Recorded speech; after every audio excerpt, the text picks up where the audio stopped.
I'm available 24/7 to help solve issues. Right. Call me 3 a.m. on a Sunday morning, I don't care.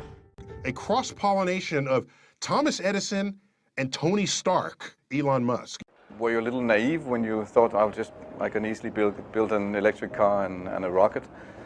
I didn't think it would be easy. Like I said, I thought they would probably fail. But you know, like creating a company is almost like having a child. So it's sort of like, how do you say your child should not have food? So once you have the company, you have to feed it and nurse it, and take care of it, even if it ruins you. Yeah.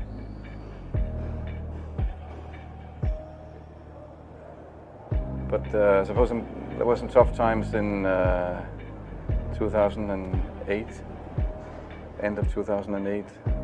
How did you get through that period of crisis? Yeah. Can we just break for a second? Sure, of course. You want to wait a little while? Yeah, I sure hope it was worth it. Sure hope so. Sure hope it was worth it. It's everything. And I was borrowing money from friends to pay the rent. Well, I mean, Tesla really faced a severe threat of death due to the Model 3 production ramp.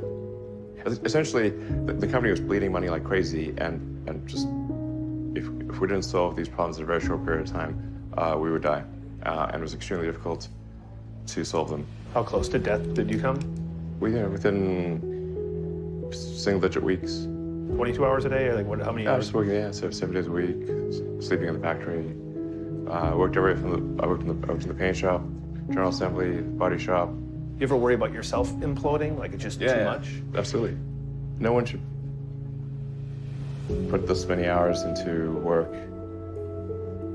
This is not good. People should not work this hard. They should not do this. It's very painful. Painful in what sense? It hurts my brain and my heart. Where do you come up with your best ideas? Are you on vacation, or are you kind of just like in the middle of the night you wake up and start drawing things down? Or You know, sounds really cliche, but like the shower is probably like wake up and go to shower in the morning. And I think actually what's really happened is kind of stuff is percolated in the subconscious. Right. And it's not really occurring in the shower, but you're kind of getting the results of last night's, computation, basically. Right. Whatever area that you get into, given that, even if you're the best, there's always a chance of failure. So I think it's important that you really like whatever you're doing. If you don't like it, life is too short. I'd say, also if you like what you're doing, you think about it even when you're not working. I mean, it's something that your mind is drawn to, and if you don't like it, you just really can't make it work, I think. When you had that third failure in a row, did you think, I need to pack this in? Never. Why not? I don't ever give up. I mean, I'd have to be dead or completely incapacitated. Starting a business, I'd say, number one is have a high pain threshold. That's it. There's a friend of mine who's got a good saying, which is that starting a company is like eating glass and staring into the abyss.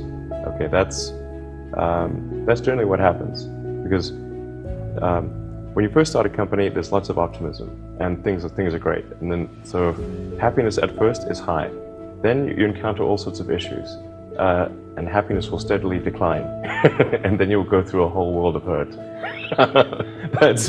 And then eventually, if you succeed, and in most cases you will not succeed, and Tesla almost didn't succeed, came very close to failure.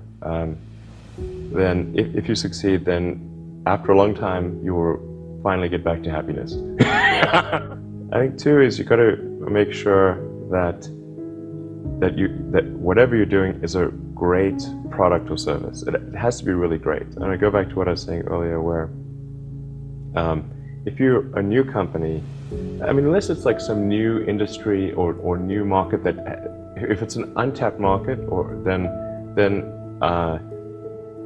you have more ability to, the standard is lower for your product or service. But if you're entering anything where there's an existing marketplace against large entrenched competitors, then your product or service needs to be much better than theirs. It can't be a little bit better, because then you put yourself in the shoes of the consumer and they say, why would you buy it as a consumer? You're always going to buy the trusted brand unless there's a big difference. So a lot of times, you know, an entrepreneur will come up with something which is only slightly better. And it can't just be slightly better. It's got to be a lot better. Number 3, I'd say, is constantly seek criticism.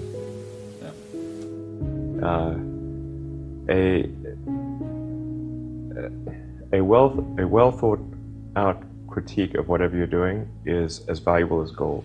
And you should seek that from everyone you can, but particularly your friends. Usually your friends know what's wrong, but they don't want to tell you because they don't want to hurt you. So lift you up, sort of. yeah. So they'll say, oh, I wouldn't encourage my friend, so I'm not going to tell him what I think is wrong with this product. Yeah. It doesn't mean your friends are right, but very often they are right. And you at least want to listen very carefully to what they say. And to everyone, if you're looking for, basically, you should take the approach that you're wrong. You know, that you, the entrepreneur, are wrong. Your goal is to be less wrong.